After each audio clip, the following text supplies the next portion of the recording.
Okay, we're back again now at the studio. We're going to ask a few questions about the music production and how he fell in love with it. So, how did it all start about? How did you come up with this, man? So basically, when I was DJing, I kind of had a more curiosity to how the music was actually being made, because obviously as a DJ playing mostly other people's music, and I kind of started wanting to do my own thing. So I would have done some courses earlier, going back probably about 4 years ago. And then eventually, as I was kind of coming on board with the whole DJ side of things in the studio, I wanted to do a separate music production studio as well, because there isn't, again, nowhere like this to come in Cork, which I think was a bit of a problem. I've had to travel to Dublin in the past to get some tutorials, and I've also had to study from New York as well. So I kind of think there's definitely a market for something like this in Cork. And again, that's what I kind of wanted to set up when I was doing the DJ side of things as well. All right. So I know with music production there's a lot of sound engineering that you need to have, or some basic or complicated education to it. So how do you... So yeah, completely I agree with you. Yeah, it's not really something you can just go and do. If you want to do it correctly, it's a craft, and there is a lot of information out there. So for me, I went back to college, and I'm studying with Point Blank. We're an online music school at the moment. They're probably one of the best in the world. So I'm doing a diploma, and my chosen workstation would have been Ableton Live, which is quite popular. And I'm doing a diploma with that, so that covers basically absolutely everything to do with the music production industry, from making music, creating your own sounds, engineering, mixing, mastering.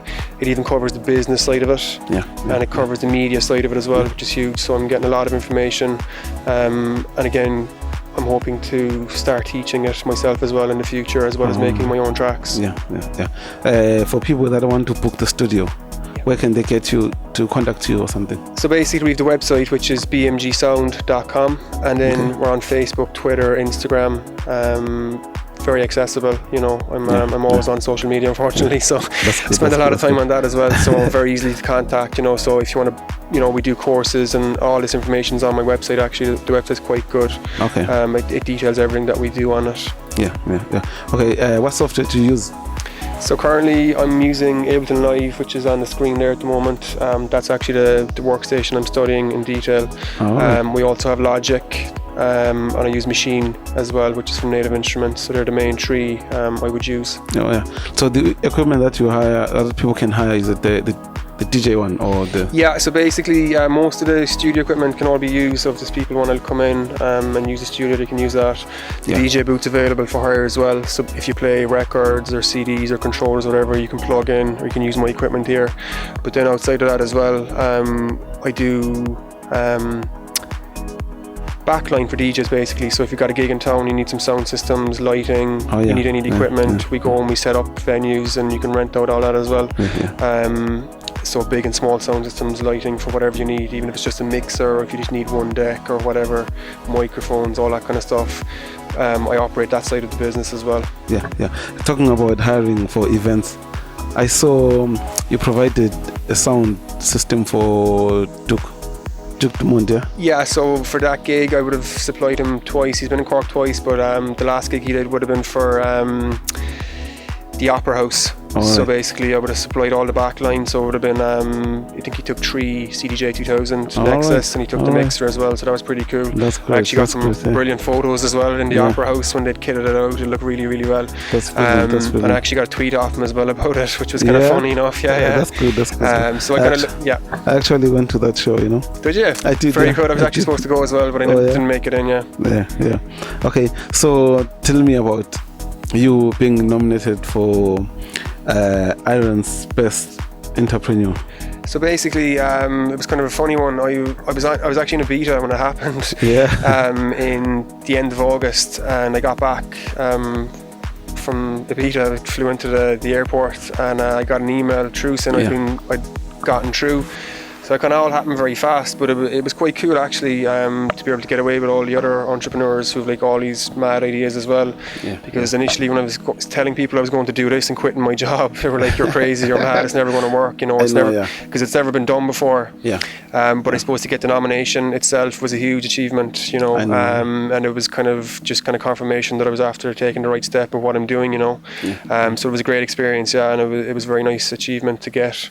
That's good. That's good. That's good. You know, most of the times now, I get a lot of music from people, yeah, and there's the content might be good, but the production, the quality of the music that they bring is so bad. So sometimes I actually have to tell them, okay, you know what, your song has potential, but the quality is not good enough, you know? Correct, yeah. Yeah. So I guess now you're the guy. Everyone has to come to you now. Yeah, I'd agree with it. Like you said, it's not just something you can do. You know, if you spend 5 days on a track, unless you're a superstar producer that's been at it a long time, you can get a track done in, you know, relatively no time. Unfortunately, when you don't know what you're doing and you're kind of filling in the sounds and pieces, you may not be doing it correctly. Yeah, you can hear bits and pieces of the sound, but there's so much more to it than just sticking sounds down a track, you know.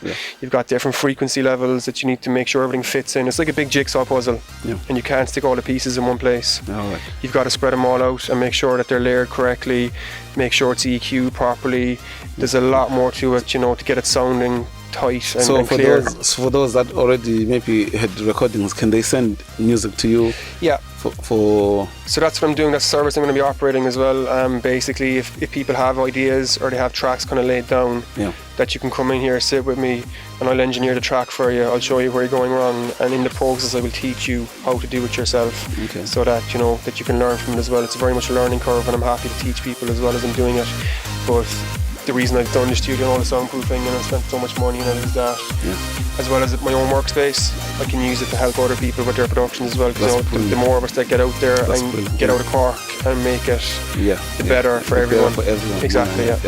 So, do you charge per track or per hour? Or? So basically, there's different charging structures that have. For the higher stuff, it just depends on what you're renting and how much you're renting. The DJ booth can be hired for €25 an hour with access to anything, and you can record as well in there for that fee.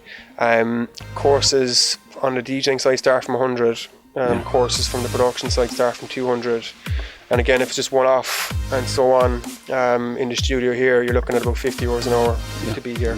But again, I try and look after people. I am conscious that, you know, money can be an issue for people. Of course. And I'd rather be helping an artist than, you know, putting up an obstacle financially. So I'd rather see, you know, someone kind of make it and then look after me when they're rich and famous. That's kind of the motto I have. Man, thank you very much for having us. Thanks very much. Cheers. Yeah.